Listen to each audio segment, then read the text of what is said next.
ఉన్న బంగారాన్ని విడిపించి ఆ రోజు ఆన్లైన్ రేటుకే మేము కొంటాం. Sharma gold company. నమస్కారం, వెల్కమ్ టు సుమన్ టీవీ. నేను గీతాంజలి. ప్రస్తుతం మనతో పాటు ప్రముఖ ఆధ్యాత్మికవేత్త డాక్టర్ రామచంద్రుని రమేష్ కృష్ణ గురుగారు ఉన్నారు. వారితో మాట్లాడదాం. గురుగారు నమస్కారం అండి. తెలంగాణలో బతుకమ్మ ఇక అన్ని చోట్ల జరిగేదంటే అమ్మవారి ఉత్సవాలు. రెండు తెలుగు రాష్ట్రాల్లోనూ జరుగుతాయి అవి. అమ్మవారికి శరన్నవరాత్రులు, ఇక తిరుమల వెంకన్నకి బ్రహ్మోత్సవాలు జరుగుతాయి. ఇక మరో దగ్గర కొంచెం పైగా అంటే నార్త్ సైడ్ కి వెళ్తే రామ్ లీలా అని నిర్వహిస్తారటండి. అలాగే ఒక్కొక్క ప్రాంతంలో ఒక్కొక్కలాగా. బెంగాల్లో ఎంత బాగా జరుగుతుందో కలకత్తా కాళీ అమ్మవారికి, దాండియా అసలు చాలా చక్కగా ఆడతారు. ఒక్కొక్కటి అంతా లింకప్ అయి ఉన్నాయి. మీరు చూసారంటే అసలు దేశం అంతా కూడాను ఇంత విస్తారమైనటువంటి రూపంలో జరిగే పండగ ఇంకేమి మనకు కనపడదండి. మీరు సౌత్ కి వచ్చారనుకోండి, ఇక్కడ మనకి చాముండేశ్వరి అమ్మవారు, ఇక్కడ మన మైసూరులో ఎంత అద్భుతమైనటువంటి దసరా ఉత్సవాలు అక్కడ చెప్పండి. అంబారీ పైన ఊరేగి అది ఎంత దసరా దర్బారే ప్రత్యేకమైనటువంటి దర్బారు. ఇక మన ప్రాంతాల్లో మనం దీని గురించి చాలా చెప్పేసుకున్నాము. ఏది సౌత్ లో ఏమంటే నార్త్ కి వెళ్ళారనుకోండి, రామలీలా పేరుతోటి అక్కడ మీకు దుర్గా పూజ ఈస్ట్ లో, వెస్ట్ లో వచ్చేసి మీకు అంటే మన గుజరాత్ అక్కడంతా వచ్చేసరికి మీకు దాండియా, తర్వాత గర్భ, ఇటువంటి నృత్యాల రూపంలో అవన్నీ కూడా ఎంత శ్రద్ధగా అంటే ఈ 9 రోజులు ఉపవాసం ఉంటారండి. ప్రతి వాళ్ళు చిన్న పిల్ల అంతా కూడా, ఎంతెంత చిన్న చిన్న పిల్లలు. అంటే నాకు బాగా పరిచయం అన్నమాట. నేను గల్ఫ్ లో అక్కడ పనిచేసేటప్పుడు మాకు చాలా మంది గుజరాతీ పిల్లలు ఉండేవాళ్ళు, చిన్న చిన్న పిల్లలు. వాళ్ళు మధ్యాహ్నం అంటే మాకు ఇట్లా లంచ్ బ్రేక్లు అట్లా ఉండేవి కదా, అప్పుడు ఏం తినేవాళ్ళు కాదు. ఏందమ్మా ఏం తినట్లేదు అని అంటే, సార్ నవరాత్రి అయినా ఉపవాస అట్లాగా అంత నిష్ఠగా ఉంటారు అనండి. ఏమీ తినరు. చిన్న చిన్న పిల్లల దగ్గర నుంచి 9 రోజుల పాటు ఉపవాసం ఉంటారు.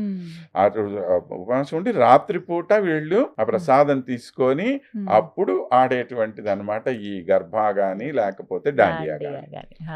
మరి డాండియా ఇప్పుడు ఇంతకుముందు అంటే గుజరాత్ చెప్పుకునేవాళ్ళం, ఇప్పుడు ప్రతి ఊళ్ళో కూడాను డాండియా కోసం అని ప్రత్యేకమైనటువంటి ఏర్పాట్లు తయారు చేస్తారు.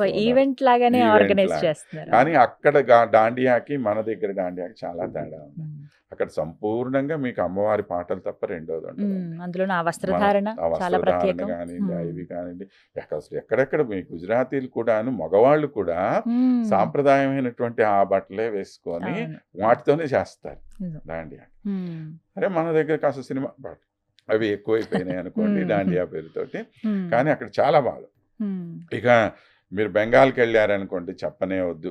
ఇంకా దుర్గా పూజ అంటే ఇక అన్ని గీఫీసులు సెలవులు పెట్టేసుకొని మరి ఇళ్లల్లో కూర్చొని అందరూ కూడా, మీకు తెలుసు కదా మన పూర్వ రాష్ట్రపతి గారు ప్రణబ్ ముఖర్జీ గారు అయితే ప్రపంచంలో ఎక్కడ ఉన్నా సరే 9 రోజులు వాళ్ళ ఊరికి వెళ్లాల్సిందే, ఆ ఊళ్ళో అమ్మవారికి పూజ చేయాల్సిందే.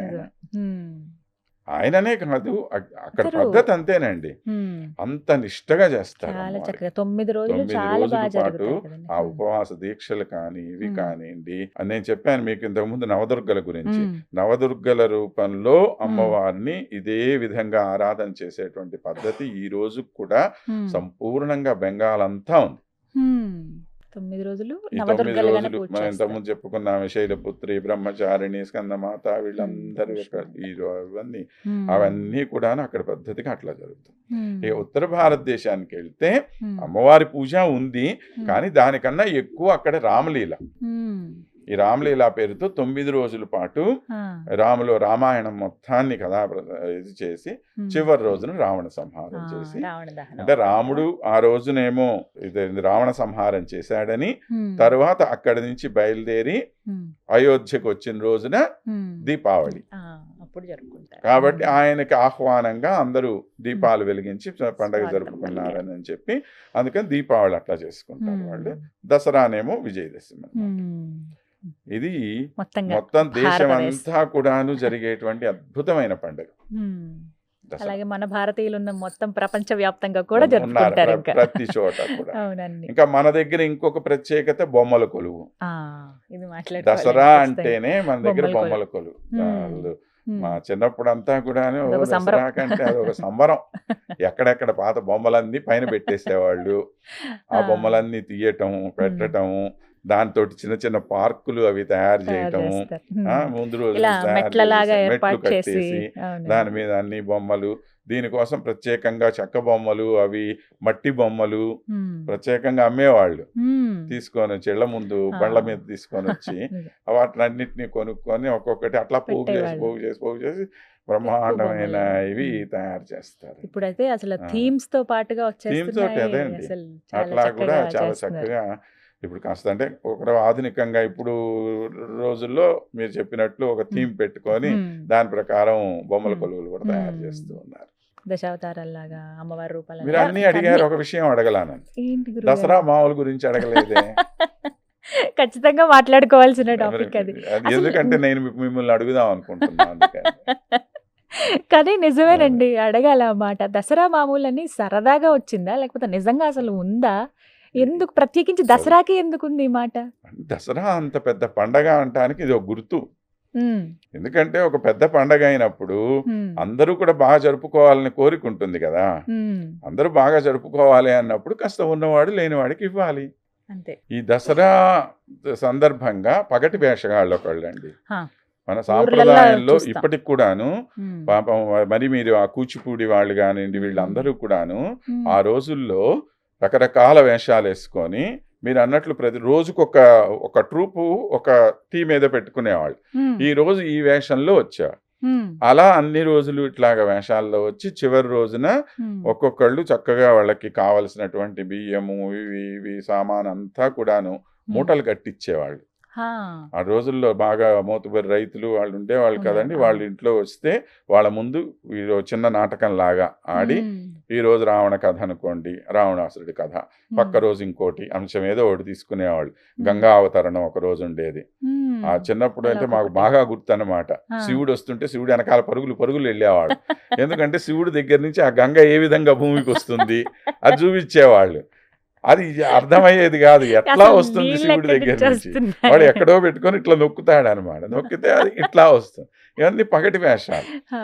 అయితే కానీ అంటే వాటిల్లో ఒక సంస్కృతి అనేటువంటిది ఉండేది. తెలిసేది పిల్లలకి. భారత కథలు, రామాయణ కథలు ఇవన్నీ కూడాను జనాల దగ్గరికి తీసుకొని పోవటానికి ఈ పగటి వేషవాళ్ళు ఎంతో ప్రయత్నం చేసేవాళ్ళు అండి. అట్లాగా ఉమ్, అలాగా ఆ పగటి వేషాలు ఇప్పుడు వీళ్ళందరికీ కూడా ఏమిటి ఇనాం రూపంలో ఇచ్చేవాళ్ళు. ఉమ్, ఇప్పుడు వాళ్ళకి ఇచ్చినప్పుడు వాళ్ళ ఇళ్లలో పనిచేసే వాళ్ళకి కూడా ఉంటుందిగా, ఉమ్, అయ్యా మాకు కూడా ఇవ్వండి.